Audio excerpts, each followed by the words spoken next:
welcome everybody to this panel, which is full of different and special things. And ain't that what we are all about as working class people? I'm going to hand over very shortly to Fraser Mycroft. Obviously, you know, there is a relation there. And Fraser is an social anthropology graduate from the South Yorkshire homelands, the former coalfields, and he is living in Edinburgh now. And really, he was the start of it all. So I'm going to shut up now and hand over to you. We want to bring the panel to a close, and I know this will be a challenge for in 20 minutes. So that is going to be 10:12. Over to you, Frey. Right, timing, not a strong point from any of us in this room. So let's see. Yeah, very high praise. It was not me that started it at all. Solidarity Spaces, you know, we got together at the start of the first lockdown in 2020, actually from, I think, multiple breakdowns happening across everywhere and struggling to just figure out what to do with ourselves and to do with our anger and our frustration and our upset. And so actually finding this space together, that's what we did. We meet every 2 weeks and we just let out everything, all that baggage, all the emotions, all the frustration, lots of calls for bringing back a guillotine, things like that. So yeah, that's what we're going to do today.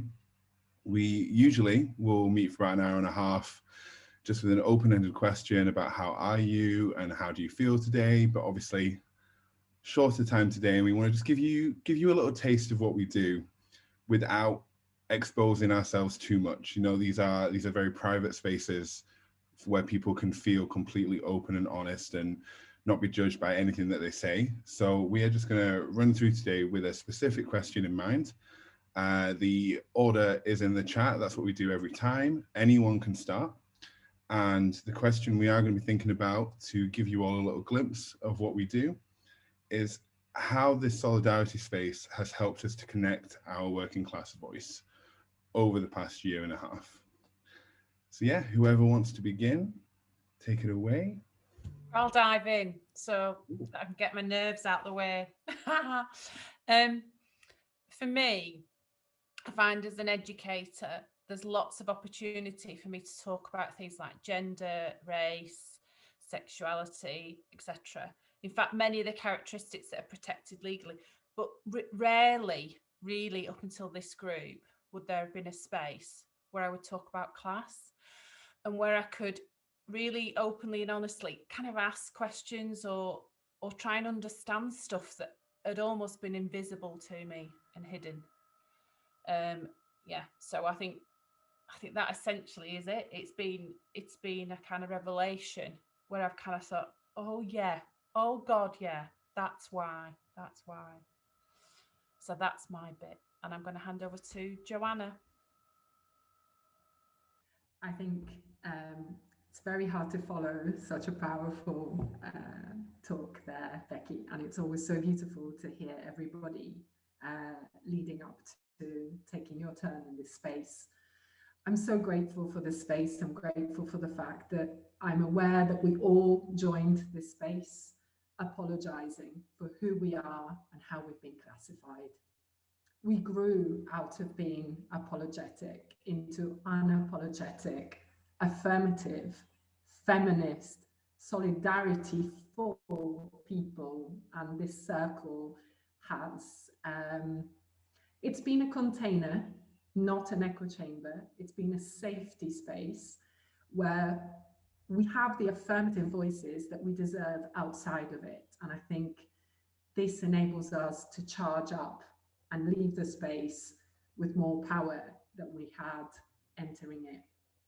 And I think all of us realize how important it is, because the 2-week gap is a countdown to each time we then join again and find that strength in solidarity.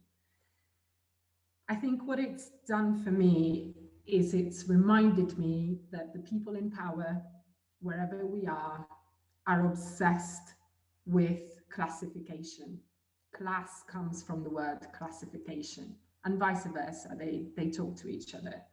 People in power are obsessed with classifying human worth according to employment.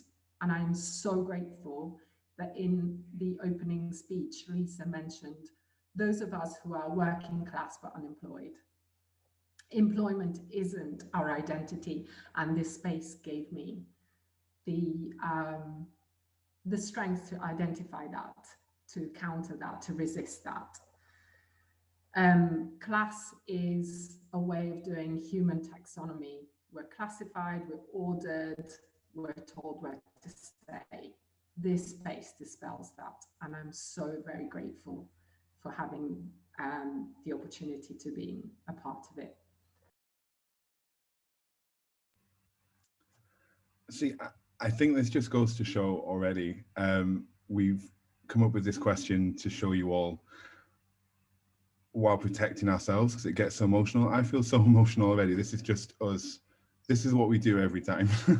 And that's why I love it. Like, you can have the absolute worst day, the worst week, the worst 2 weeks, the worst whatever, and you come in here and you just, the appreciation for each other.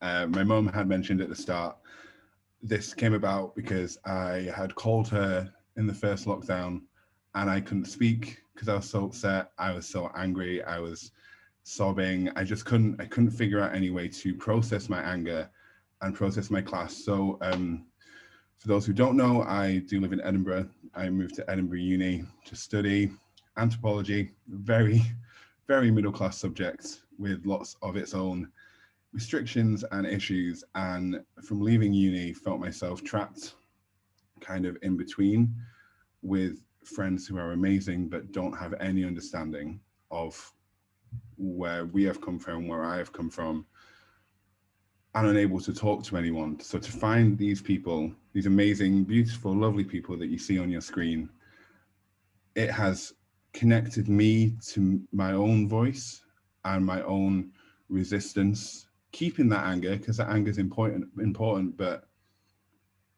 they've given me the words and the support and the motivation to push forward to do something and not just shout and throw things whenever I'm angry, you know?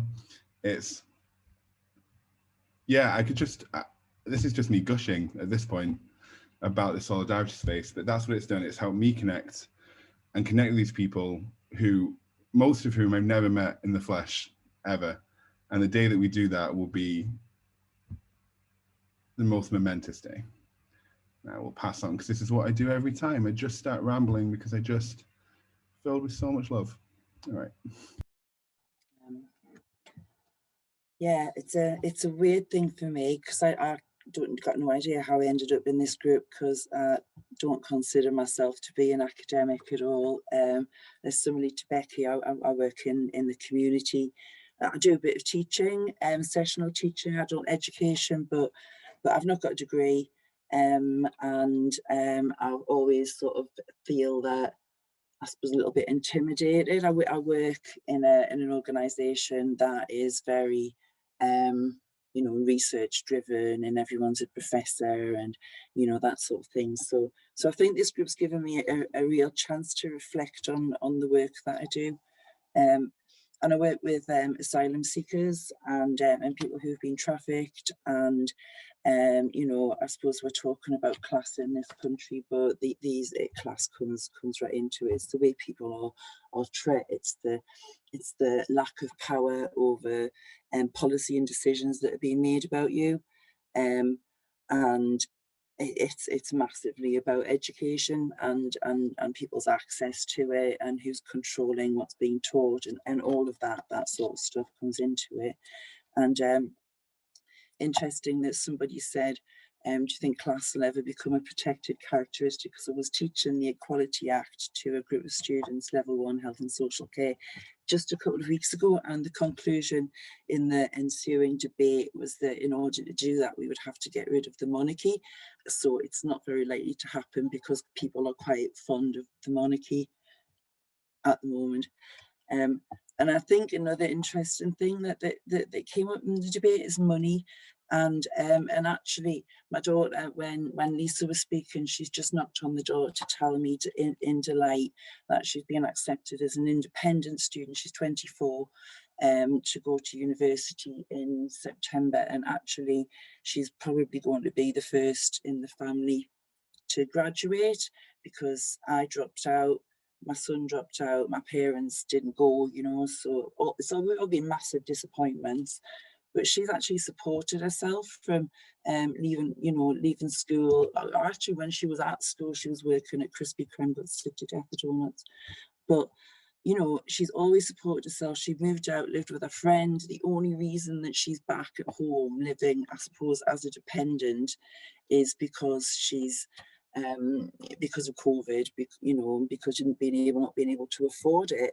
And I'm not that's just a massive class thing when it comes to academia, that people, you know, how much harder it is for working class kids to be able to actually go to university in the first place, not because they're not bright enough, but because they've not got that financial support behind them. And I think I'm going to wind up because I can see we're getting quite close to the end. But yeah, you can't talk about it without talking about money. And I watched the Kathy Burke documentary on Channel 4 this week, which I thought was really interesting. First of all, that she couldn't get anyone who had come from inherited money to speak to her. Everybody was sort of self-made, people had come from really, really poor backgrounds, and the fear of not having any money was still there in all of them, including the guy who got in a helicopter to go off to work every morning. I've never had a permanent contract in my life. It's always 2 years at a time. So that doesn't get taken into account when they're looking at my child's university application, though. Yeah, my wage is all right this year, but over a course of time as a single parent, I've got no safety net behind that. And I think that's what this group has given me, a chance to be able to say that out loud with people who actually understand what that feels like, because I feel that a lot of the people that I work with, my colleagues, are not in that same position. And I think I can't see the chat anymore. We've done a round. Yeah, so I'm just gonna. Well, God, fantastic timing. Sorry for interrupting, but like I can't believe that we timed that so well. Jane, we've still got some time to go. I'll let you wind up and maybe explain how people can set up their own solidarity spaces.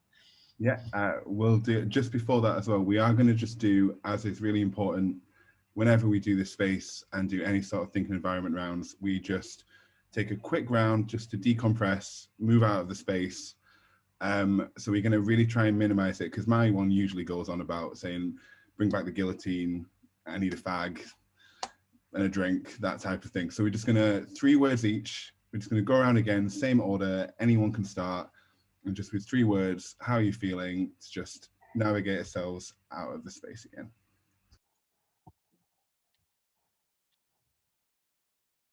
I'll pick up, start the round again then. 3 words.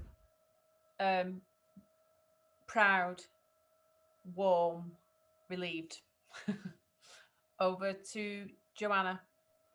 Grant, unfortunately, I have 8. This comes from Lisa Shipman. I can't resist it. In the chat, she said, I spend 90% of my time swallowing rage. Oh, I just love it. Thank you very much.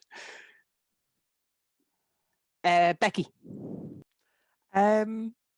Supported is the first word that I would use. I'm going to nick Joe's. Proud. I'm immensely proud. And privileged. Privilege comes in all forms, doesn't it? And I feel really, really privileged. Thank you. Affirmative, solidarity, and we're not our jobs, we are people. That's more than 3 words. Supported, empowered, and rageful, but good rageful. Always rageful.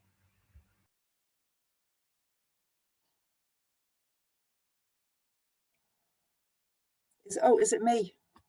Sorry, I really need tea. Perfect. And we've got 2 minutes left. So thank you to everyone for watching this, giving you a little glimpse of what we do. And thank you to our beautiful Solidarity team. Love you all so much. Yeah, just a quick thing. We obviously, we get quite deep and we get quite personal and quite private. So we are hopefully suggesting for you to go away and create your own solidarity spaces so that we are not just one, we are one in a constellation of different spaces that will support each other and push each other and keep ourselves angry and empowered and all of that. Keep an eye, like try and get in touch with us if you want, hashtag solidarity spaces. We will be there to give anyone a hand in getting this set up. And just thank you so much for having us and for listening to us just talk about ourselves. It was great. Fantastic work. I'm not crying, you're crying. I am so, so proud of you all. Shout out to Jodie Rees and Amber Taylor-Smith, who couldn't join us today, who are also with us every other Friday. We weren't sure whether this would resonate with you or not. We weren't sure if it would land. From the chat, which you guys have probably not had a chance to have a look at, it has really landed. I have got a score of names here of people who want to get involved in a solidarity space. So we had nothing prepared, but what I'm going to do over the next, hopefully today, but over the next 2 days, is actually put together a bit of guidance. And, you know, we are more than happy to help you set up your own solidarity space. But let's give, I'll go back through the chat and see who said they're interested. Let's give a massive round of applause. I'm so proud of you, son. I'll stop it now. I'll stop it for the whole panel. Clapping. Fantastic.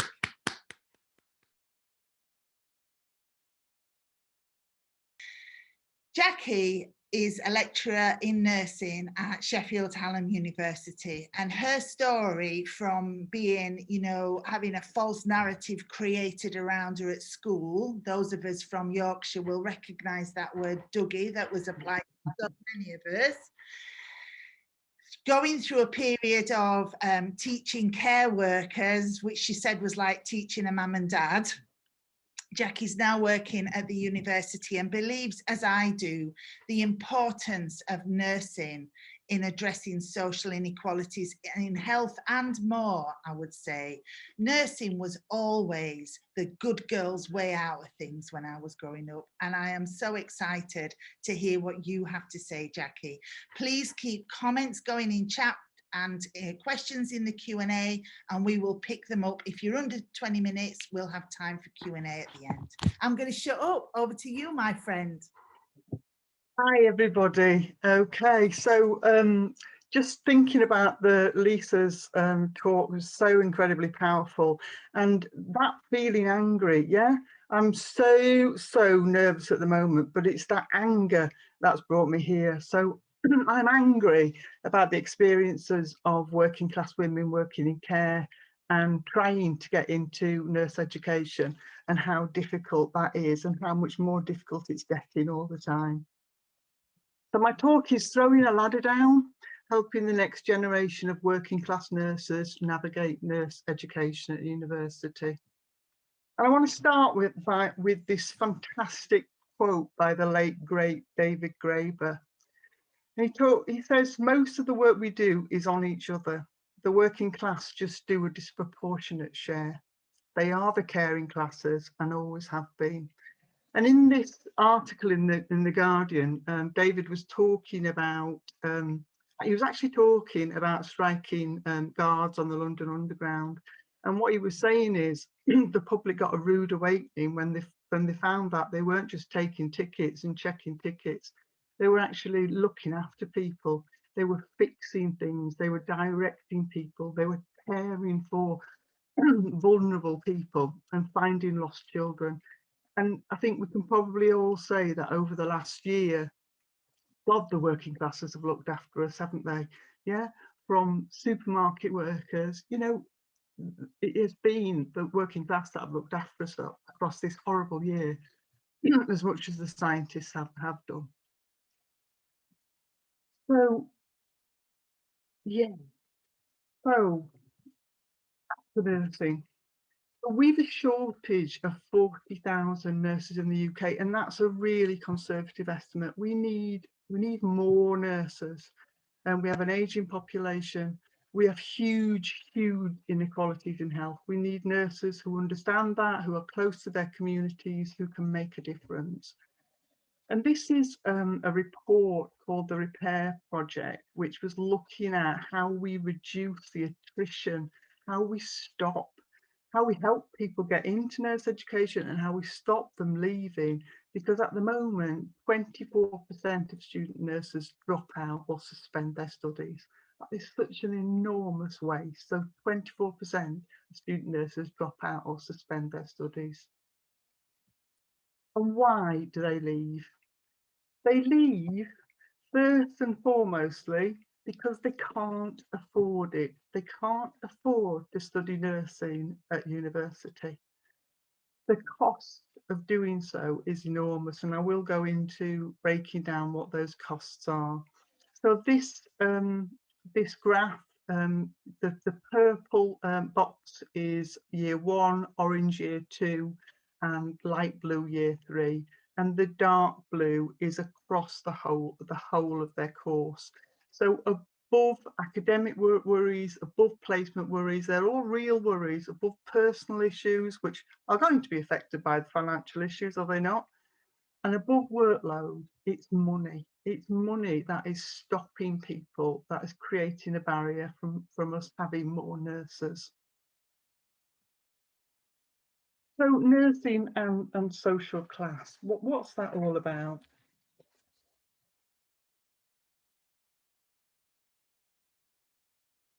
So nursing has always been a means of social mobility for working class women. And I say women, because nursing still is predominantly a profession of women. Men are fairly new to nursing and very, very welcome. We need everybody in nursing, but it is still very much a gendered profession. So nursing has always traditionally been a means of social mobility for working class women. A chance to join a profession, a chance to, it's a ticket to so many openings in life, and the depth and breadth of nursing is very much misunderstood. You know, nursing is not Holby City and casualty. Nursing is so much more than that. Okay. It's always been difficult for working class women to become a nurse. My mum was a care assistant for 20 years. I regularly go down and help her put on her corset to protect her back from 20 years of back-breaking work, when before there was any sort of care for just the health of those women. And she never had a chance to get into nurse education, to become a nurse, because she had 3 children. She had her wage was incredibly important to the family, and there was no way she could leave that and start and become a nurse, start nurse education. However, it's getting more difficult, and the move to university, and I'm very passionate about nursing degrees, but the move to university education has made it much more difficult, as has the loss of the bursary, and now that student nurses have to pay fees. Have to pay fees for the privilege of working 40-hour weeks. There are 1.5 million people in this country working in care, working in social care. And that work is, as Lisa was saying, that work is devalued, that work is precarious, that work is really low paid, but that work is of immense value to our communities. 1.5 million people who have skills, who could become nurses or social workers or join a profession, but the fact is that they can't, because they can't afford to do so. They can't afford to leave their minimum wage jobs to become nurses. And that makes me angry. And we very rarely hear the stories of working class women working in care. We very rarely hear them. And as Lisa says, we need to hear the stories of working class women. This is a fantastic study. This is Lydia Hayes' ethnographic study of the legal status of care workers, stories of care, a labour of law. And in her study, she actually interviews 30 home care workers. And in their stories, we hear about their cheap nurse status. They're doing immense work, but it's not valued. And Lydia actually uses the term institutional humiliation for the way that they are portrayed and the way that they are seen.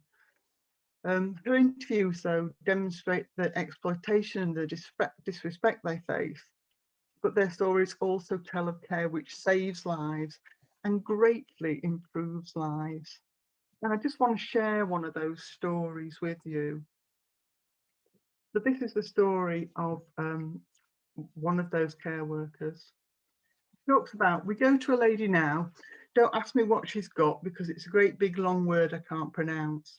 She was in bed in her living room and her curtains was closed and she never had no TV on, no radio on. She didn't really eat any food, she was peg fed. She didn't really speak, didn't laugh. She was quite incontinent and she had really grey hair.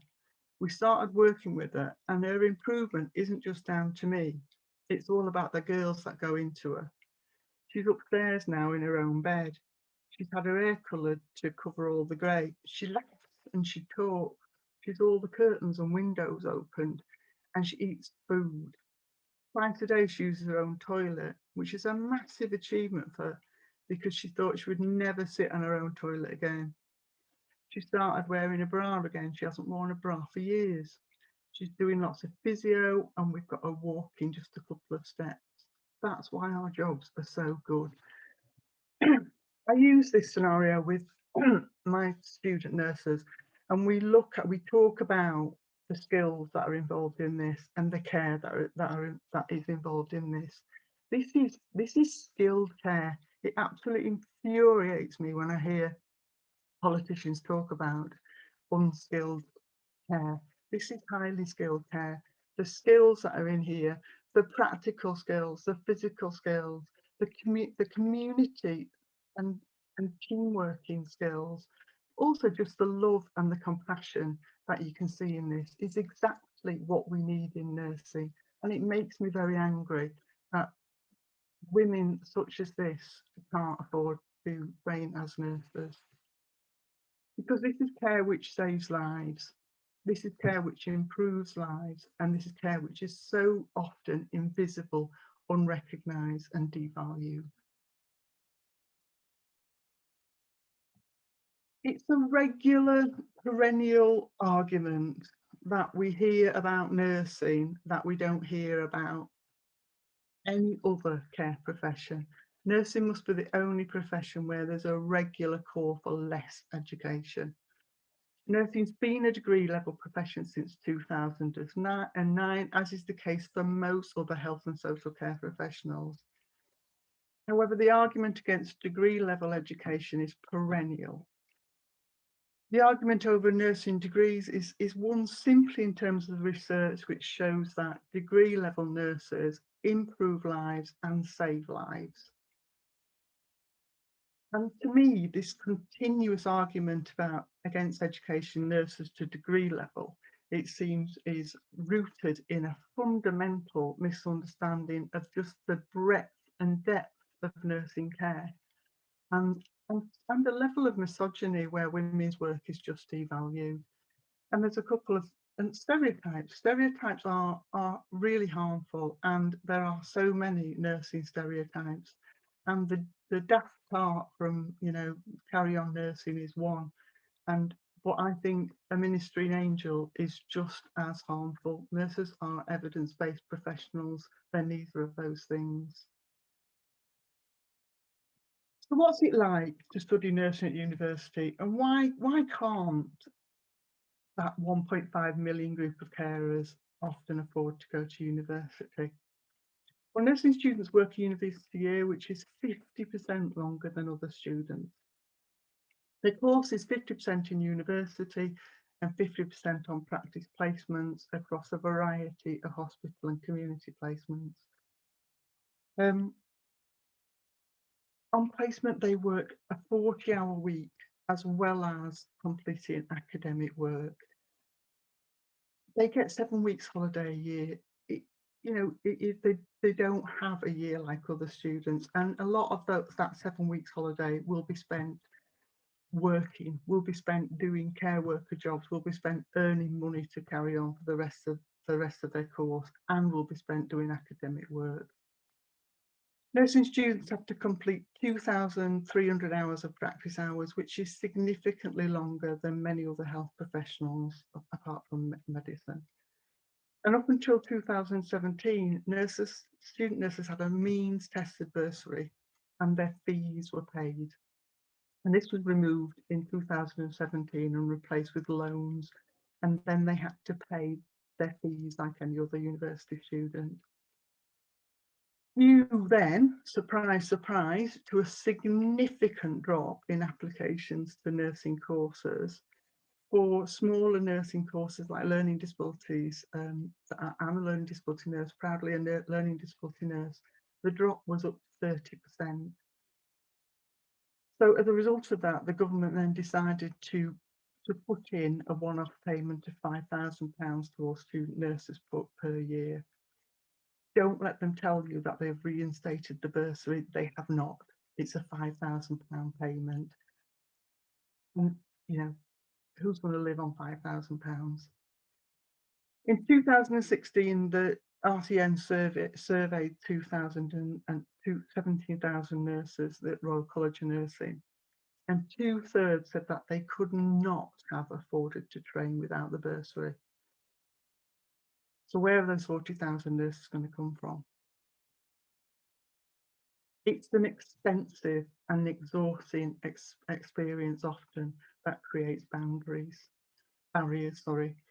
So although the course is very much full-time, students who do not have financial support have to work. They have no option. And that often means that they're working a minimum of 6 days a week and studying on top of that. I regularly have students coming into classes in the morning who've worked a night shift the night before. Another significant barrier is travelling to placement. So when we had schools of nursing in local towns, you did your placements in that local town. Now students have to travel up to 2 hours each way for placement, on top of a full shift. And there is nothing about a nursing degree which is child friendly. Any hours on placement which are missed due to a sick child must be made up, and paying for childcare out of hours is often prohibitive. Students rope in family members and it falls apart when they get sick. And I think a big part of it is this, the big problem of this is this deficit model that we have. So the average age of a UK nursing student is 29. Significant numbers of these have worked in care for years. They have children, they're single parents, they're the first in their family, they're first in their working class family to go to university. And they're passionate about nursing rather than going to university and getting a degree.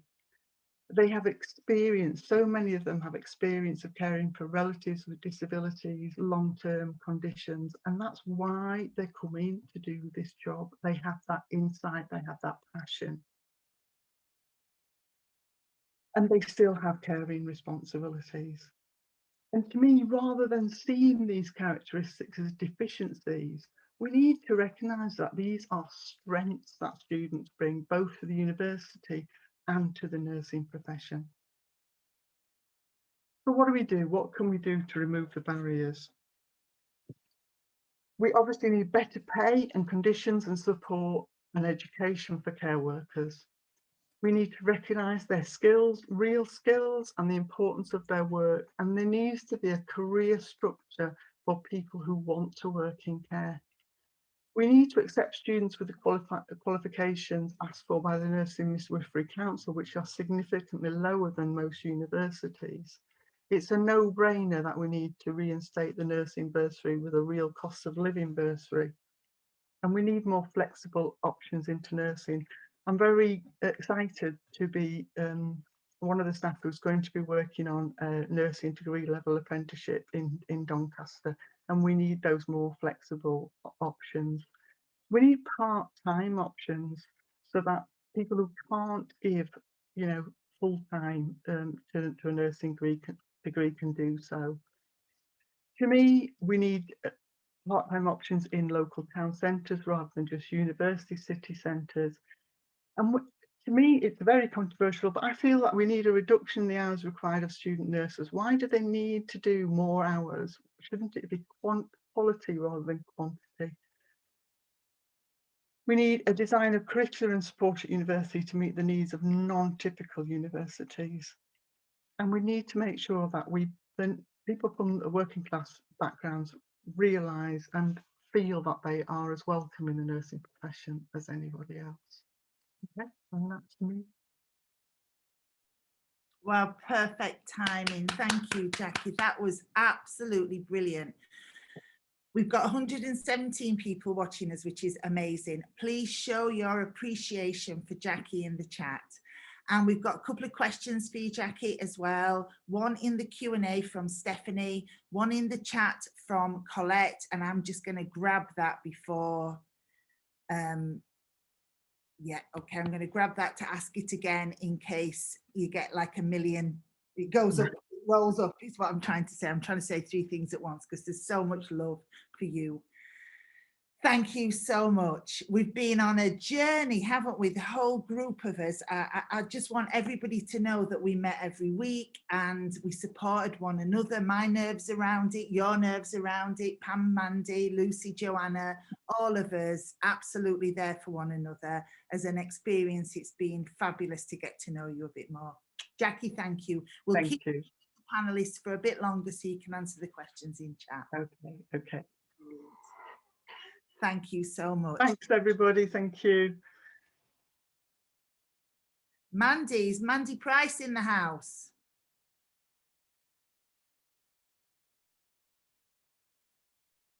Hi, can you hear me? Yeah, I can hear you. We can't see you, but we can hear you. Oh, I'm sat in the car outside work, so my signal might be a little bit dodgy. Do you want me to show your slides, Mandy?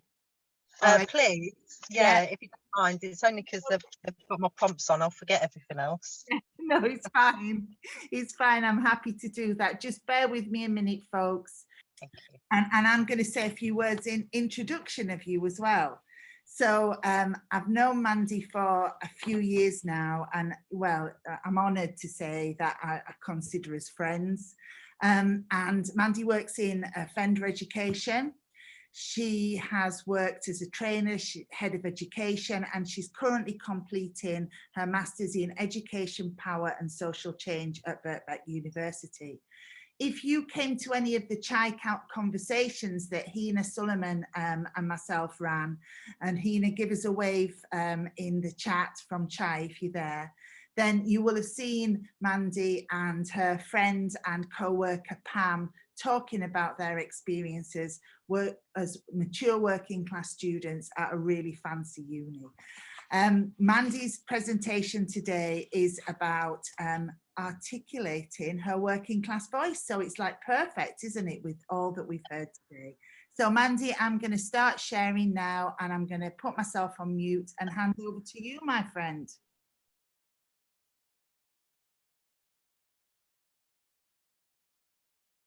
So I was thinking about how I get tongue-tied, and then I'm constantly criticised for the way that I communicate. So it's difficult because I see myself as having a bit of a split personality, really, because one part of me is quite professional. I'm the head of education, and I go into all these meetings where there's lots of people who they come across as really powerful in the way that they speak, their choice of words, and their dialogue is really quite intense a lot of the times. It's difficult to just have a normal down-to-earth conversation with them, because if you use down-to-earth words, they look at you a bit gone out, as if say, what are you talking like that for? You should be speaking a bit more professional. And then the other side to me is I consider myself to be a gypsy scholar. So I come from a working class background, and I'm one of 300,000 settled gypsy travellers who live in houses. Our lifestyle is very different to what a lot of people normally come into contact with. And so education and schooling isn't necessarily a priority in the community where I come from. I left school at 15. I'm saying I left school at 15. I very rarely went to school, but I officially left school at 15 with no qualifications, and I didn't return until I was 37. At 37, I went to Northern College, which is where I met Lou, and I was very privileged because I think my first experience as an adult with education was at a place where I'm told is very different to most people's experience of higher education. So it felt very natural and homely to be there, because everyone was just like me, and there wasn't this pretense of to get into academia you have to be this kind of person or that kind of person, because I'd always class myself as being well, a bit thick, I suppose, really. And I think having that as my background and my values and my roots make it very difficult when I go into meetings to have a voice. Luke, can you just change the slide for me, please? Thank you. Can we go on to the next one? Sorry.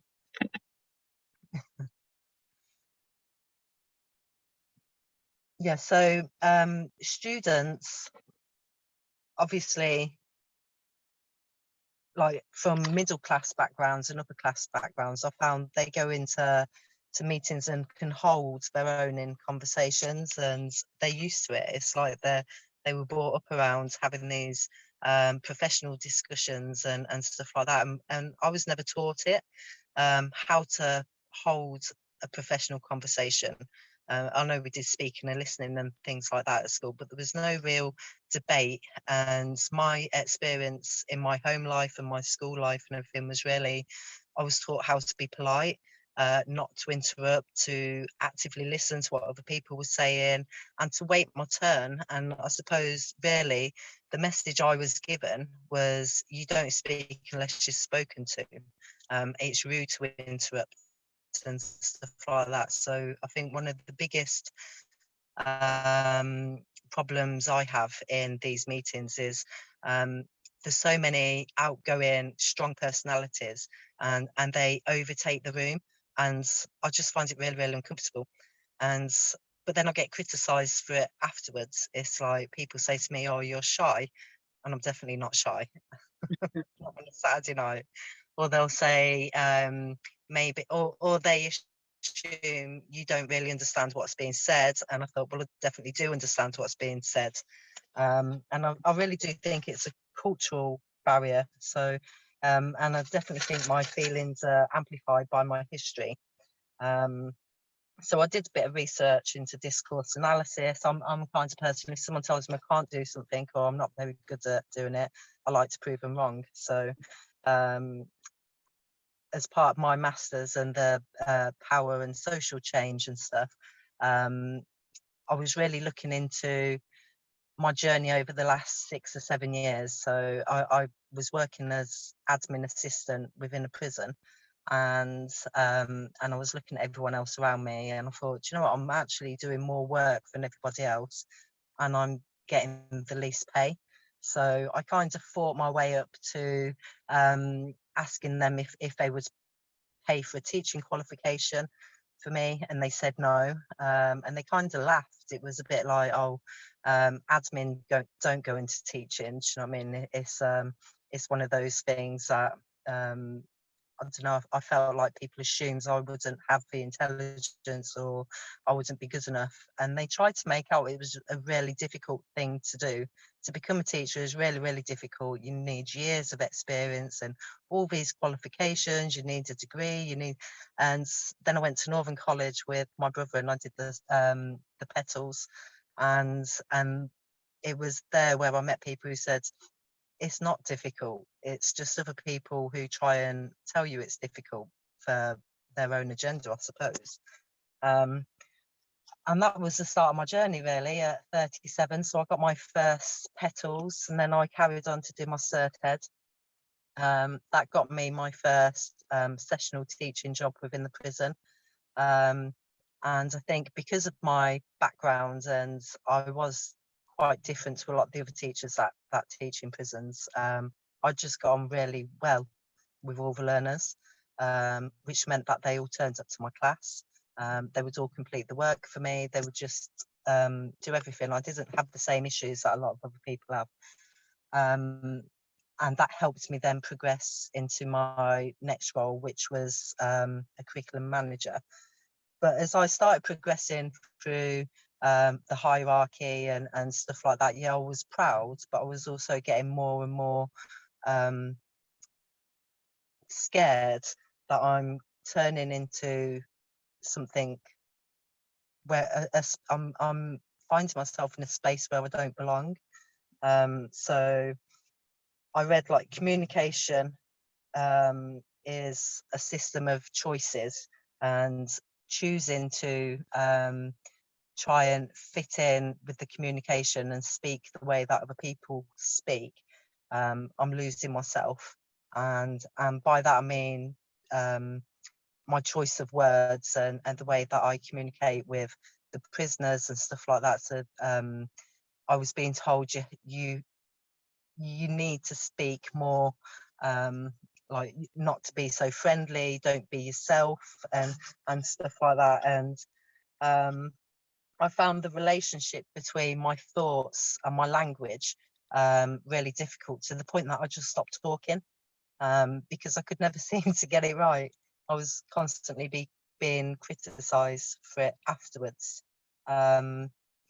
which is really frustrating for me, because if we have a look at, I think it's my next slide, like the statistics of gypsy scholars, should we call them, of people who go to university from my kind of background is really, really low. So in 2019, there was 184 people that had identified as coming from a gypsy traveller background who's gone into higher education. And I did find higher education slightly difficult in, I didn't feel that I fitted in, but I found it more difficult in the workplace. So the more that I've progressed, the more people, they don't say it directly, but they make you feel like you're invading a space where you don't belong, a lot of people. And then some other people just kind of, they're so shocked and awed by it that they use your story in a way that it's, I wouldn't mind people using my story at work if they used it in a positive light. My catchphrase is, if I can do it, anyone can do it. But they try and make it sound like I'm an exception to a rule. And I really don't think I am. Which, again, it just really annoys me. So Edward Sapir and Benjamin Lee Wharf say that we do not live in an objective world, but rather it is shaped by the language that has become the medium of expression in our society. So I do come from a distinct society, and this represents social context of my words.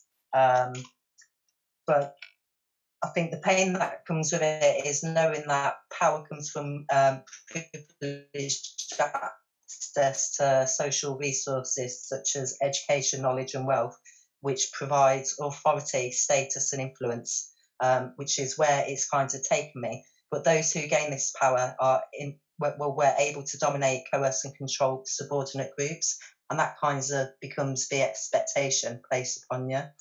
And that's against all of my core values and beliefs. And so even though I've fought so hard over the past 6 or 7 years to get to this place, I really thought I'd be empowered to make change and stuff like that. And all I've found is actually I'm being coerced and manipulated to think the same as everybody else, to fit in or get out, which is hence the reason why I've decided to get out, but not as they'd like it. So I've set up my own company with my friend, who was also very similar background to me, although she does come from a slightly more privileged background, but she's always struggled to fit in, and she suffered mentally with mental health and stuff. So that's taken us to starting our own community project, where we're now taking education into prisons ourselves. And it is quite revolutionary for us in the fact that we never imagined we'd get to this place.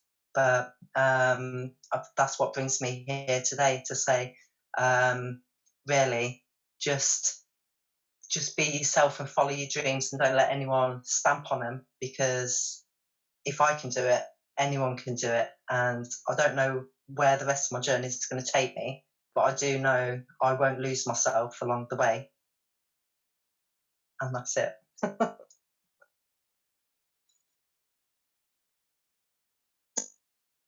Wow, Mandy, just managing all the buttons here. That was wonderful, just absolutely brilliant, as I expected, because every time I hear you talk, I am completely inspired. Everyone, please give your appreciation to Mandy in the chat. So much there for you to read and listen to, Mandy. And the way things are going, it seems like we're just going with the flow. I know we've probably got a really, really nervous Pam. So I think what I'm going to suggest we do is just move on. Are you okay for another maybe 15 minutes or so? Yeah. Fantastic. Let's push on with Pam's presentation, and then I think we should probably have like 10 minutes at the end to be able to take questions from everybody, to Jacqui, Fraser, Mandy and Pam. So thank you. I can see, Mandy, honestly, look at the chat. I can just see it absolutely flooding in, as it did for the Solidarity Spaces and for Jacqui. So earth to Pam. Are you there, my friend? I am. Brilliant, wonderful, wonderful to see you. Are you going to operate your own slides? I'm going to have a go. I'm not the best at it, but she'll try. Fantastic. So try that now. I've just seen a message from Sinead in the chat. Go, please, kiss. Yeah. Well, I'm just going to introduce her. So Pam is really proud to be the family to graduate and dip her toes somewhat tentatively to the world of academia. She is an educator, wife, mother, grandma, friend and proud working class woman. Parents from Waterford in Southern Ireland. She grew up in Yorkshire, and you know, that was quite a mix of identities. Different places we belong to, leading to, you know, a whole load of all those imposter syndrome feelings that so many of us have experienced. I'm going to talk about that journey, and in particular the last year, which for so many of us has been fundamental in terms of connecting. And the last line in Pam's biography, and I'm going to try and read it. Don't let me cry. Herself small and unseen, he now leans into her vulnerability and practices courage. I love you, Pam. Over to you, my darling.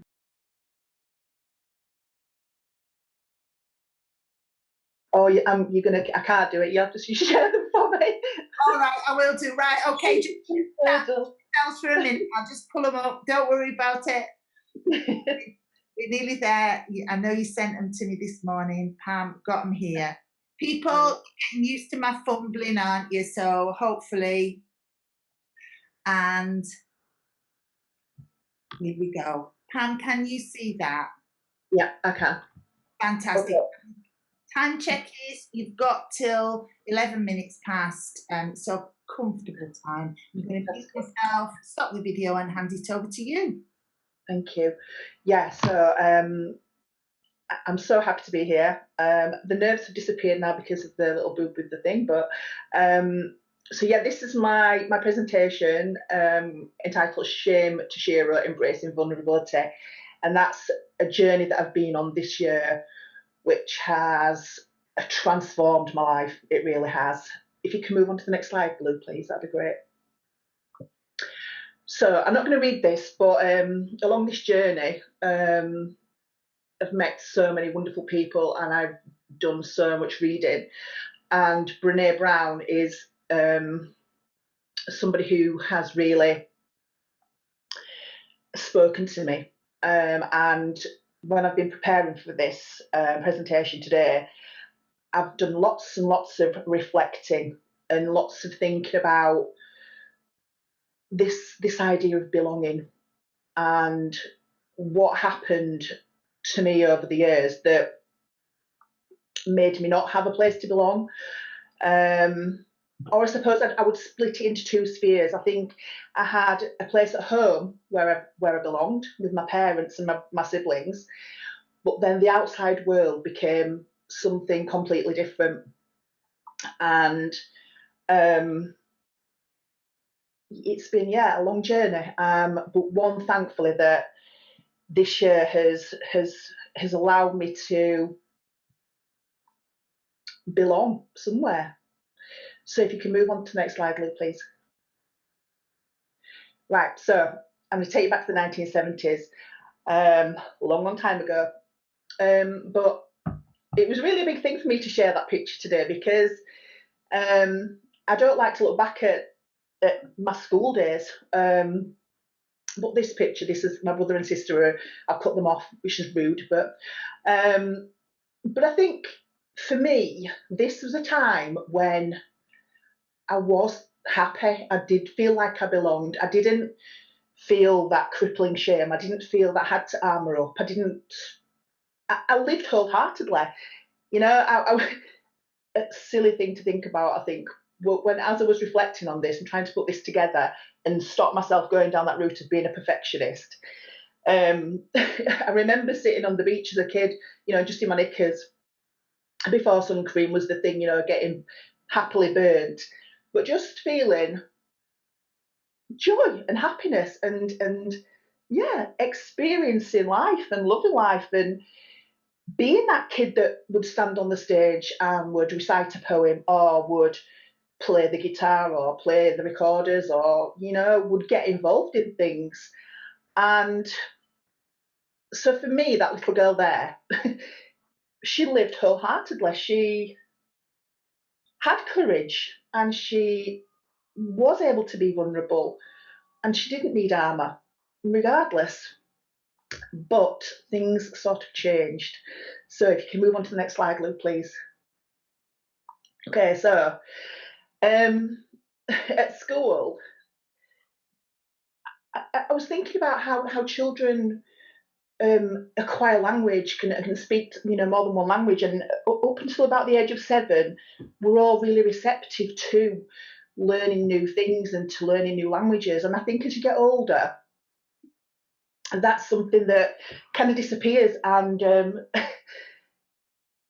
there are certain pictures from my junior school days that I can't look at because they just upset me too much. And this is kind of the thing. I remember being bullied. I remember, well, you're Irish, you're not English, you're not Yorkshire, you're Catholic, you're fat, I was always ashamed of my hair. I mean, how ridiculous is that to be ashamed of your hair because it was curly and a bit crazy? But that kind of started the narrative, I think, for me, for my life, for a long, long time. Getting emotional, sorry. But thankfully, I found places that would help me to get over that and to understand that I didn't have to be unseen anymore. I didn't have to be ashamed. I could be proud of me.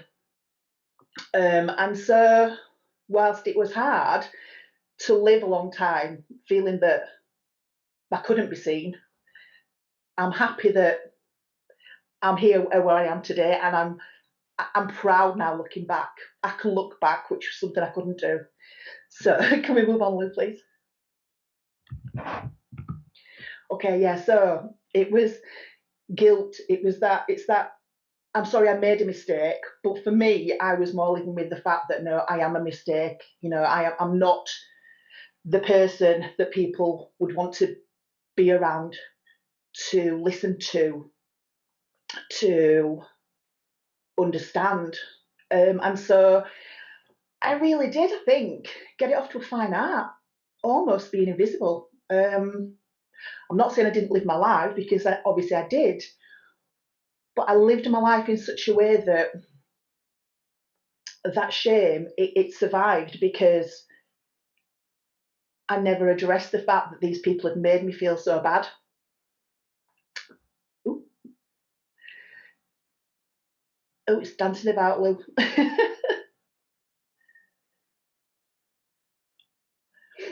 I'll continue. It's absolutely fine. So what happened was, should we put it on the Joy FB community one? Because that's the place where I found a space to belong. Meeting Lou was one of the most amazing experiences of my life, and when I enrolled onto AP Connect, this is when my life changed. So back in sort of September, October last year, this is when things changed. And there's a picture of Nancy Klein there, and the very first time I ever experienced a thinking environment, it was like somebody had put a light on. It was like somebody, for once, had just said to me that they wanted to listen. And I can't remember what I spoke about. I've got no idea. But I just remember it felt like this weight had been lifted off me. It felt like, wow, I can do it. I can speak. I can hold my own. You know, if I do speak, then the earth's not going to shatter. You know, I'm not going to be in a heap on the floor. And that experience changed my life. And, you know, I'm not over exaggerating, it really did.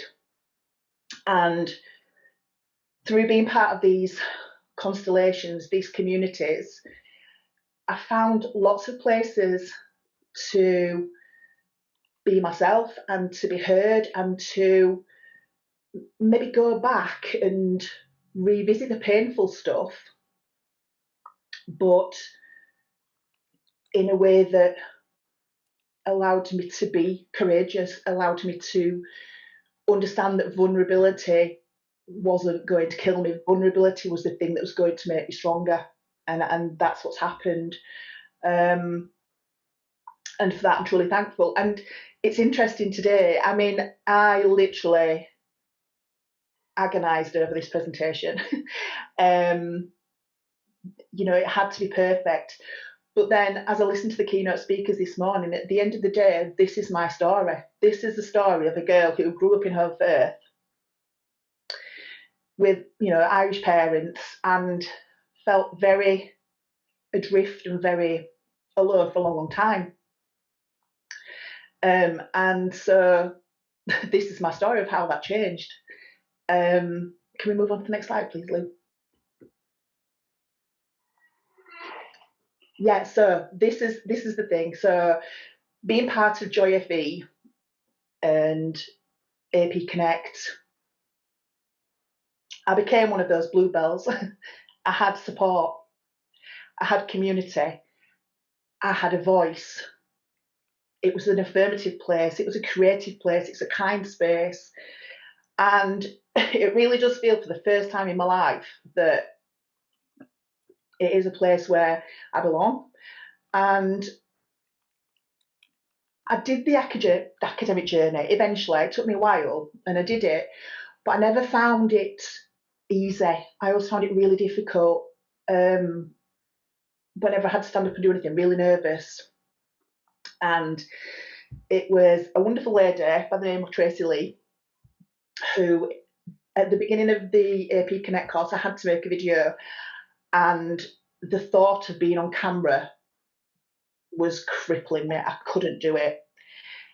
And I had a wonderful conversation with Tracy, who helped me to see that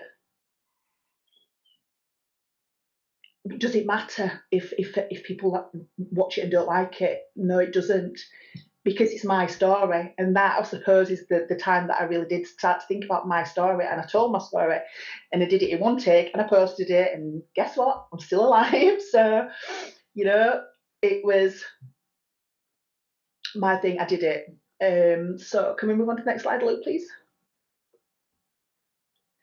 Okay. And so, yeah, it was literally like the quote there from Brene Brown. It says, only when we are brave enough to explore the darkness will we discover the infinite power of our light. And I have examined my darkness over the last 9-10 months, and certainly over the time that I've been planning this presentation, because there were lots of dark pockets that I'd ignored. I remember somebody putting a picture on Facebook, and I had to delete it. I had to take it down because I couldn't look at that little girl in that class and feel anything other than shame. But because I've been involved in these wonderful spaces, I can now look back and think, no, you know, there is no shame. That's me. And other people's influences and opinions of me made me construct a narrative that wasn't true. And I'm not saying that I don't have those moments where I still think about, you know, the imposter syndrome is still very, very loud on my shoulder, but I can quieten it. And I can construct a different narrative. And wherever this road takes me now, my story has been part of getting to this place now, and I'm not ashamed anymore. Can we move on to the next one, please, Lee?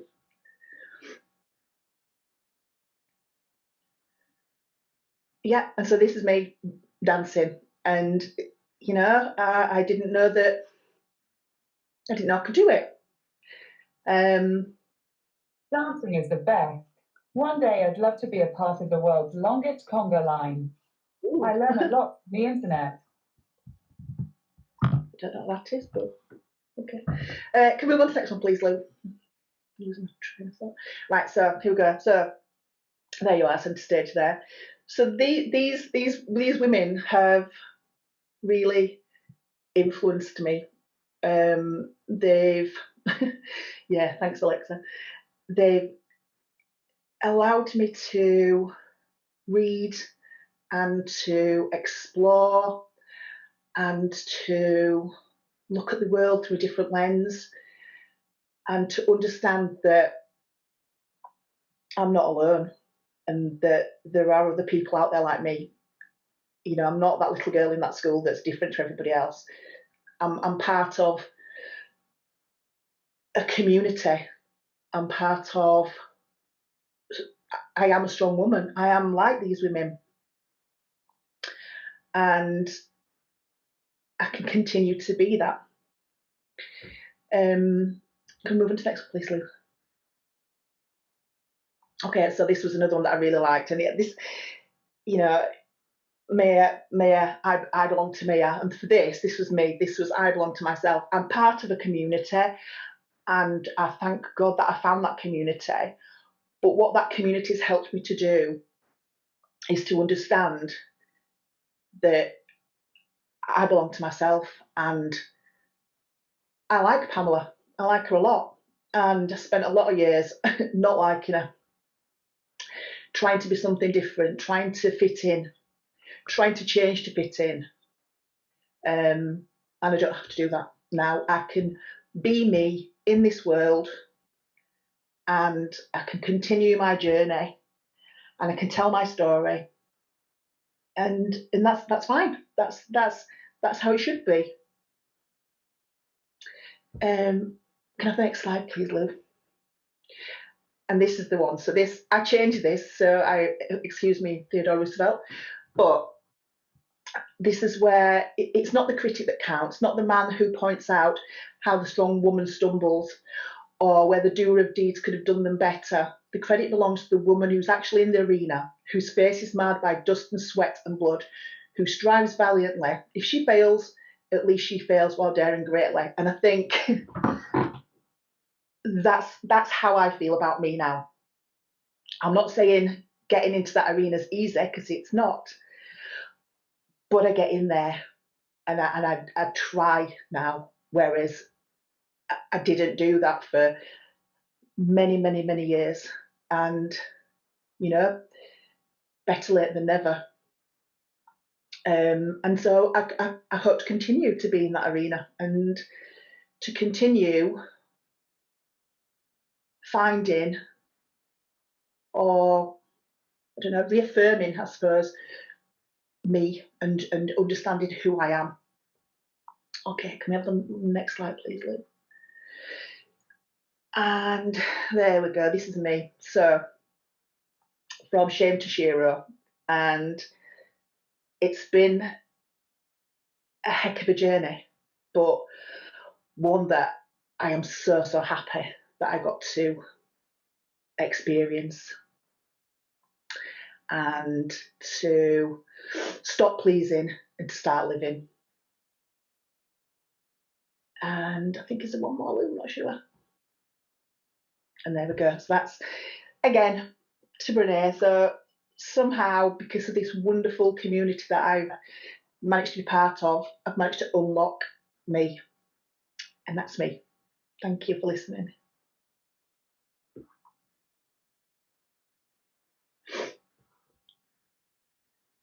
That was completely awesome. And, you know, Pam, I hope you will take the time to go in the chat and to see people's comments, to see what people have put on Twitter.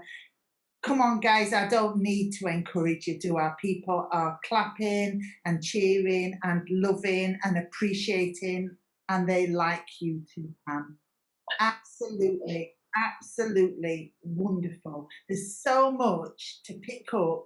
You know, I am really worried we might not pick up on all the questions. I'm just going to liberate all of us from that and say, you can find us. We're all on Twitter. You can get to us through Working Class Academics. My email is certainly out there in the public domain. If you want to be put in touch with anybody to continue the conversations, please do. I am more than delighted to say that we've actually got about 11 or 12, we could maybe squeeze even a couple more minutes to bring the whole panel back. Sorry, Mandy's had to leave us, but I put contact details in chat to answer any questions that are coming up right now. So Fraser, if you're still there, Jacqui, if you're still there, bob yourselves back on the screen, please. Hey, Frey. Hey, Jacqui. Hey, Pam. I am just going to look in the chat, if that's okay, because although we really want you to use the Q&A for questions, actually you seem to be quite naturally looking in the chat. So I'm going to try and look in two places at once. But please share your questions for any member of the panel. What do you want to know in the 10 minutes that we've got? So Tracy's asking you, Pam, did you find examining one of a total mind-body experience? Examining my life, yeah. Yeah, it was considering the whole of me. It wasn't just parts of me. It was obviously, and I think that's what's been so emotional, because it's not something that I've done before, and so it was. Yeah, memories kept pinging into my head the whole time, and experiences, and even what ifs, I suppose. But you know, it's too late for what ifs. I'm moving forwards. I'm not going back, even though I had to go back to kind of, you know, reflect upon it, I suppose. Brilliant answer. That's fantastic. And Tracy's saying it's the whole of you is so profound.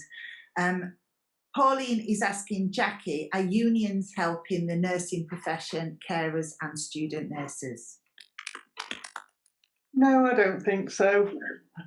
I don't think. I think a lot of nurses are not members of unions. The Royal College of Nursing. Sometimes I find it difficult to think about it as a union at all.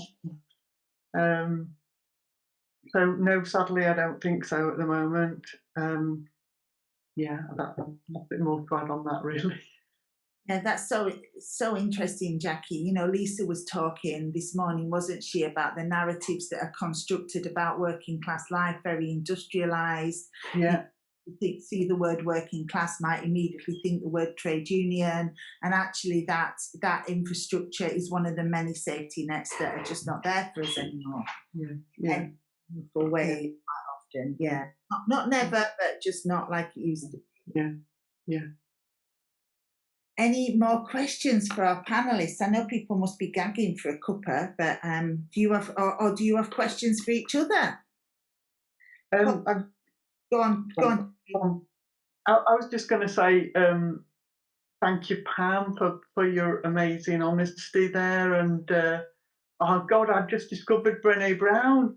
God, amazing. All my experiences of education were really around shame from a very, very early age. And I think that's what makes me a better teacher, because I'm acutely aware of anybody who might experience shame in the classroom. But yeah, brilliant stuff, brilliant. Yeah, Brené Brown, I think for all of us in this space that you can see on the screen now, has been hugely important at different times. Afraid there's a question for you. I'm going to come back, Pauline, to your follow-up. I didn't notice it before we moved on. I'm going to come back to you, but you might want to say something about Brené as well while you get the space. Jo Pickering is asking, she's inspired to instigate a solidarity space at her institution. Do you have any recommendations or advice for her?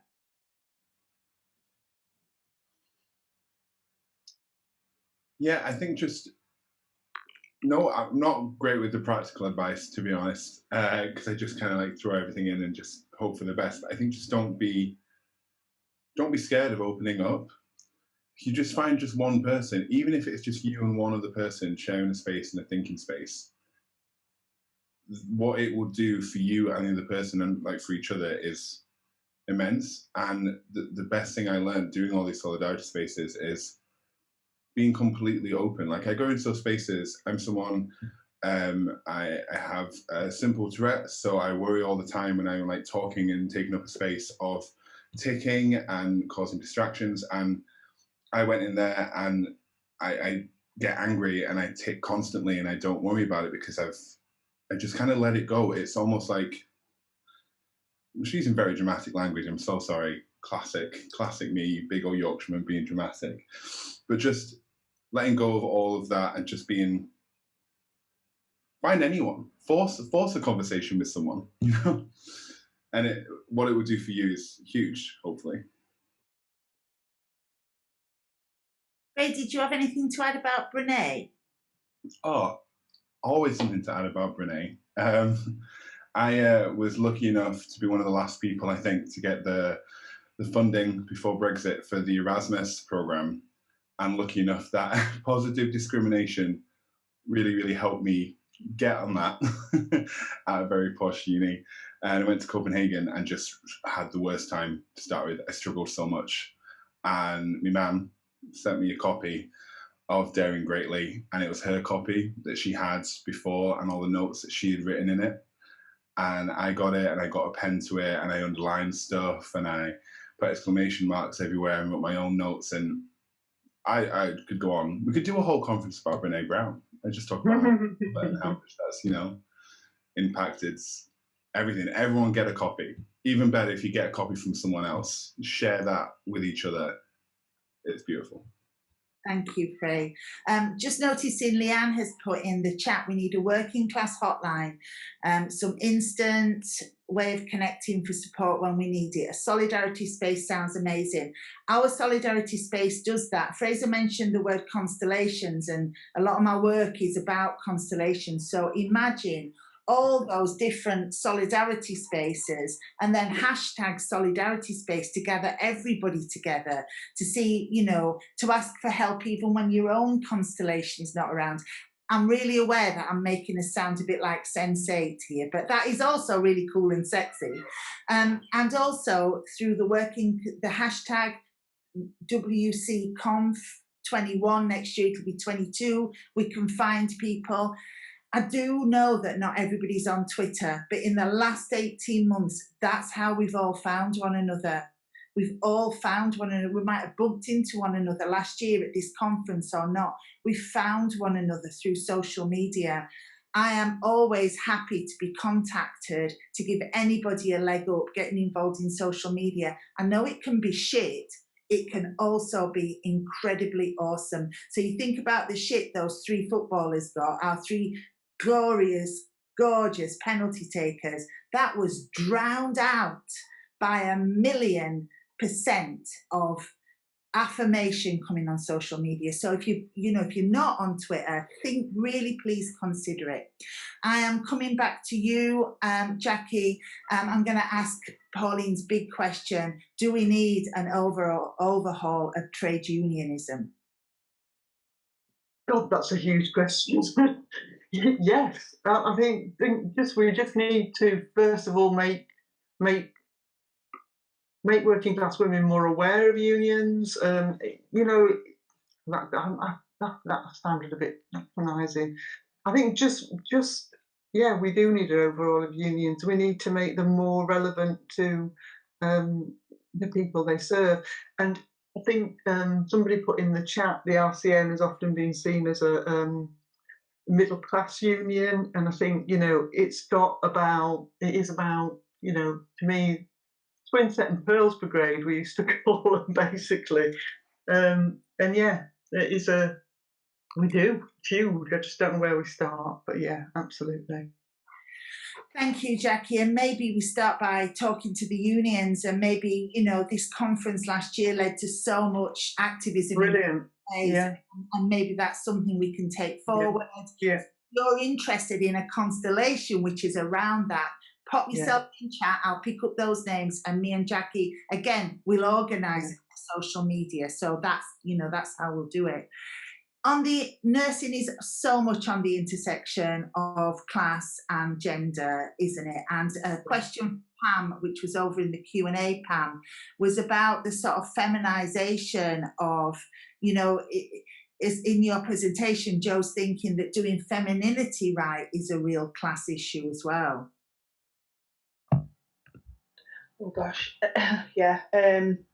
Because that's the thing. That was my presentation. That was the whole thing. I was thinking, you know, is it too cutesy? Is it too twee? Is it too, you know, girly?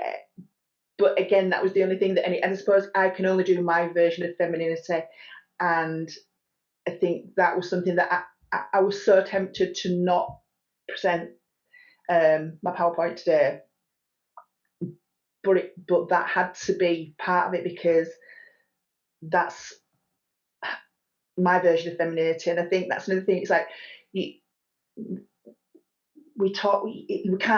It just feels like, and I think that's kind of why this was so emotional to me, because things are imposed on us the whole time, and you know, and it's thinking about Brunei and thinking about education and my children and my own children through the education system.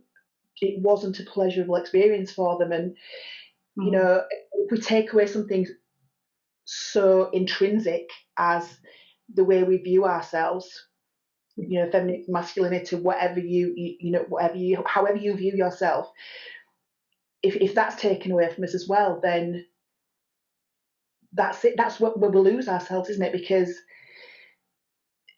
something else is imposed on us. We've got to be a certain way. We've got to act a certain way, speak a certain way. We've got to dress a certain way, and so it was that, and you know, I suppose it was being courageous again by just sharing those, because it's me, that's me. Greatest Showman has been sort of pinging in my head the whole time I've been doing this bloody thing. This is me. Fantastic. Thank you so much, everybody. Alex is just nudging me to say time's up. Fraser, just one very quick thing from you. I think we're going to put some solidarity space guidance together, aren't we? Yeah, we are indeed. Obviously, my mum will be taking the lead on that because she is queen of the solidarity spaces and thinking environments. But yeah, we will. And please, anyone get in touch, because I have all these fears of I'm not an academic, I'm not any of this stuff. All of us in that space have it. And I feel like so many of us here today have it as well. And we just figure it out as we go along. So yeah, check out the guidances. Absolutely brilliant. We'll post it here in the chat. We'll put it on social media, Tracy. And finally, there's been a question come up about widening participation routes. Is what we have what middle class people think working class people need? So let's all keep that chat going in the chat. Go get a break. We are back together at 11:35. Massive hands again for all our presenters. You've been absolutely awesome.